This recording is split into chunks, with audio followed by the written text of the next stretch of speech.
Hello, this is Rajiv Nalavadi, and welcome to Life's Magical Journeys YouTube channel. So today we'll be talking about Freida McFadden. Freida McFadden is is an American author, and she's also like a physician. So she is in the medical field. So she was born in New York City on May 1st. No year here. It's a lady, so we need to. Why do we need to know the year she was born? So let's take it May 1st, and that's all she puts on her website as well. So her books are mostly set in New York City, although she now lives in Boston, and she's a practicing physician specializing in brain injury. So, as per Freda on her website, she lives with a family and a black cat in a centuries old three-story home overlooking the ocean. So the centuries old home has a staircase that creaks and moans with every step, and nobody could hear you even if you scream. But maybe if you scream loud, maybe you can hear. Maybe, right? That's like the setting. Her novels are also equally capturing, and in the narrative, like the descriptions are amazing. So she is penned many best-selling psychological thrillers and also a medical humor novel. Her first novel was self-published in on Amazon KDP. I think it was year 2013, and after that she has written many novels which are published using the traditional house or different traditional houses of publishing. So, very prolific novelist, I would say. And Freda's work has been also selected by Amazon's editors for the best books of the year. And she's also a winner for the International Thriller Writers Award. Her genre is what I would call thriller, but they are unique thrillers. Uh, it's like a simple person that we usually deal with around in our home, how they can be leading us on a thrilling adventure, or usual scenarios where they can take you on a sweeping adventure thriller. But these are all psychological thrillers. So most of her novels have been translated into 40 languages. So very prolific author, I would say. Uh, the first one we'll be going over is her latest, I think. It's called The Coworker, or the latest one I have read. The Coworker, it it's of course of something to do with coworker within the office environment, right? So that's how the novel centers around two women. They are co-workers, and Dawn Chef, she's strange. At least everyone thinks that she is strange. She is working at this company, a nutritional supplement company called Vixen, and she works as an accountant in this company. She never says the right thing, or has never been known to say the right thing. She has no friends, or very few friends, and she's always at her desk precisely right at 8:45 a.m. in the morning.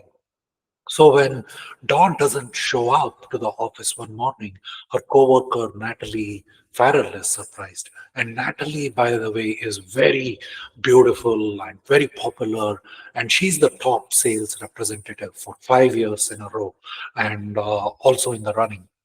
And Natalie is surprised by the absence of Dawn Schiff. So then, at the same time, Natalie receives an unsettling anonymous phone call that changes everything. It says something that Dawn needs help, and it turns out like Dawn wasn't just an awkward outsider, but she was being targeted by someone else within the company, and that's where this whole office drama of coworkers sets in. That's the overall setup and the narrative of the novel, right? And Natalie is kind of tied to Dawn. She finds herself caught in this twisted game of cat and mouse that leaves her wondering the The office also has a lot of secrets among people, and they are harboring a lot of secrets. And Natalie herself is harboring a secret. Dawn herself had some harbored secrets. So all of these people at the office are tied in, and a very realistic scenario kind of is set up, right? And there is a lot of evidence that points to Natalie, and there are multiple twists and turns in the plot, and where kind of it makes Natalie wonder who is the real victim in this whole scenario. So that's the situation that gets set up. But one thing I think is very clear for Natalie, that somebody hated Don Schiff so much that they have reason enough to kill. So it's filled with a lot of suspenseful moments and revelations that keep happening as the reader keeps progressing, and it keeps you guessing until the very end. You never get like any sort of immediate answer in the middle of the chapter. So that's the signature of a very good psychological thriller writer, right? And weaving in realistic scenarios that would happen in everyday life, and bringing some thriller out of it. That's what McFadden is known for. There is a lot of psychological depth that adds layers to the characters' motivations and why they are taking those actions. It combines a lot of psychological insight as well, sort of creating that thrill within the mystery. So I found it personally very engrossing and thought-provoking as a reader. So I would certainly recommend The Coworker for a read. The next one is Do You Remember? And a very, very interesting one. If I have to pick one, this would be among the top, I would say, among the top five of Freida McFadden. So, do you remember Tess Strabel? She can't recognize her own face. She can't recognize her own home, so her bedroom seems very unfamiliar, and she can't remember the handsome stranger that is lying next to her in the bed. So for Tess, it appears a stranger who now claims that he is the husband. And Tess also reads a letter which she had written in her own handwriting, composed during when her days were very clear, explaining her life as it now exists. So she was in a terrible car accident 1 year ago, and every morning she wakes up to remember most of the last decade, and sort of a memory loss, including her own wedding. She has no choice but to accept her now life and hope the memory will return someday. And after all, there is many photos, the wedding photos that are there on the drawer or spread out within the home.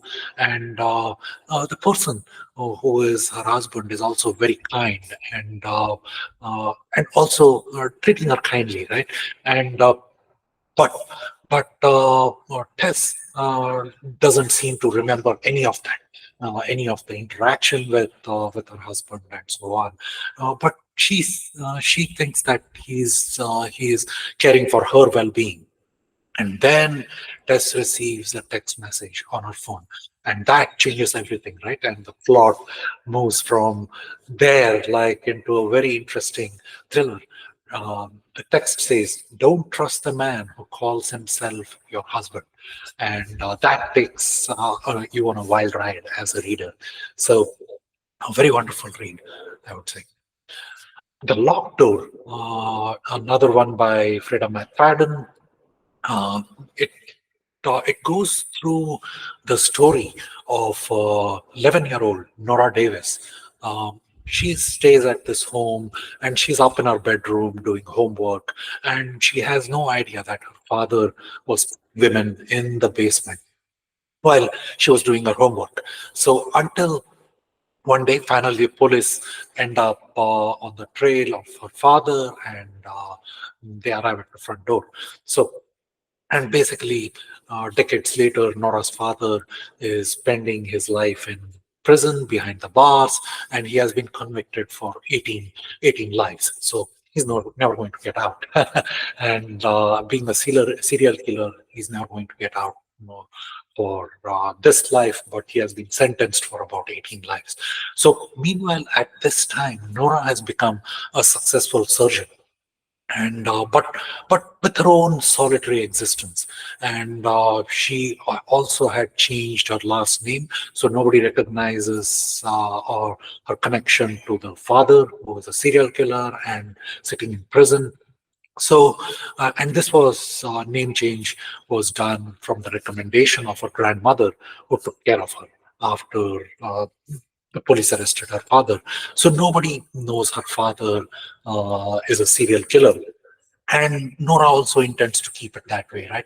Going about the normal life as a surgeon and continue. So then Nora discovers one of her young female patients has been murdered, and the way this patient was murdered, it's the same unique and horrific signature that her father used to kill all the victims. So it seems like somebody out there knows who Nora is, and they want to take her. They want Nora to take the fall of this unthinkable crime of the murder of the patient. But she's not the killer like her father. So the police can't find anything on her, but uh, they shouldn't go looking down in her basement. She also has harboring some secrets. So that's where it says some doors are locked for a reason. That's the locked door for you. And a very interesting plot and a very interesting read that takes you on a thrilling ride. The next one is the surrogate mother. So this is a person, uh, as it says, she made your dreams come true. So who is that, right? And that's the nipple on the book cover. I love these book covers sometimes, and this is one of them. I think I've always admired book covers, and in the previous videos also I have talked about some of the book covers I have personally admired and loved them. So I think this is one of them, and it shows a tube and and and a nipple there, right? So uh, Abby wants a baby, right? More than anything. And but she has been trying these infertility treatments and different adoptions. Nothing has come through, and finally she is coming to an almost conclusion that motherhood is not in her future. But then her personal assistant, Monica, makes a generous offer, right? That will make all of Abby's dreams come true. She, Monica wants to be the surrogate mother of Abby's child. So Abby then does some background check. She has a call with Monica's mother and the roommate, who all describe Monica as a perfect saint in human form. But pretty soon, a lot of red flags start to appear, and it seems like mm, although she felt like her dreams were going to come true, all of Abby's nightmares, which certainly are not her dreams, are about to come true. So it turns out Monica is not who she is claiming to be, and the woman now carrying Abby's child has a lot of twisted secrets of her own. So Monica will not stop at anything to get what she wants. So it's an edge of the seat psychological thriller. Many twists and turns you'll find along the way, and I think it was a satisfying read for me. And hats off to Freida McFadden. I think she weaves these thrillers amazingly with sort of the realistic scenarios that all of us think that could happen, right? So, yeah, that's what with Frida McFadden. Go ahead. And I have read some of her novels. The Housemaid, by the way, you will get to see that as a movie. And Rebecca Sonnenstein, who adapted The Boys and many other movies, she's adapting The Housemaid, and it'll be turning into a movie pretty soon. And The Gift, another one from Freda McFadden, The Inmate. She's a very prolific author, and as I'm listing here, you can see The X, The Housemaid is Watching, and then The Wife Upstairs. So all these are good reads. I've read some of them, and some of them I need to catch up on. So if you want to hear more about the novels and the novelists, do subscribe to Life's Magical Journeys, and also on Facebook, Insta, and LinkedIn, which are the other socials.